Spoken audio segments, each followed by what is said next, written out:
maqaansa seenaa jijjiira kunoo anis galataafani dhaabadhee jira. Shaadaayiidha maqaansa seenaa jijjiira kunoo anis galataafani dhaabadhee jira. Isaanii boo'ee itti maadde dhoksaa garaa koo diinatti naaf deebise gooftaan kadhaa koo. Shaadaayiidha maqaansa seenaa jijjiira kunoo anis galataafani dhaabadhee jira.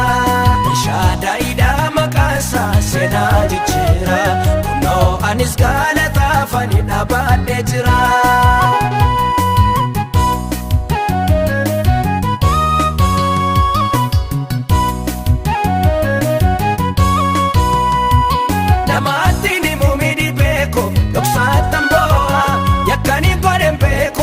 Chani baay'ee madaa kana hundumaa gooftaan koo irraanfachiise karaa ol kaarol baase buna dhaabachiise.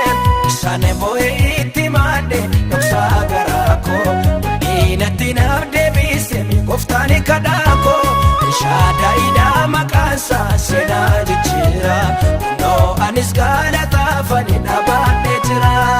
Shaadaayiidha maqaansa seenaa jijjiira kunoo anis galataafani dhaabadhee jira.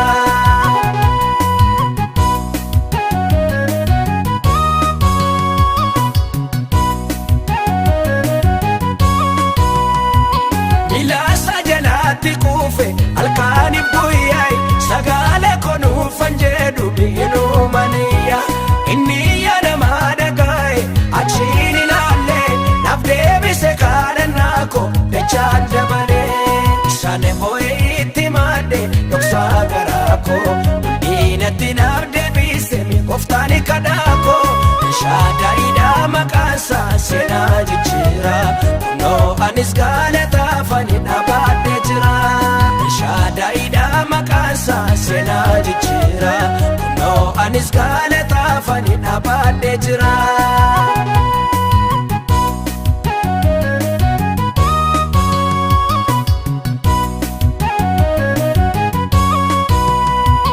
Danqaara sibiila diimaa na dura caamse galaana dura koo'ire karaa na baase. Nan barbaadina injiru ani lafa kaleessa kunoo waaqni ana manaadhu seenaaressa. Isaanii boo'ee itti maadde dhoksaa garaa koo diinatti naaf deebise gooftaan kadhaa koo. Shaadaayiidha maqaansa seenaa jijjiira kunoo anis galataafani dhaabadhee jira. Shaadaayiidha maqaansa seenaa jijjiira kunoo anis galataafani dhaabadhee jira.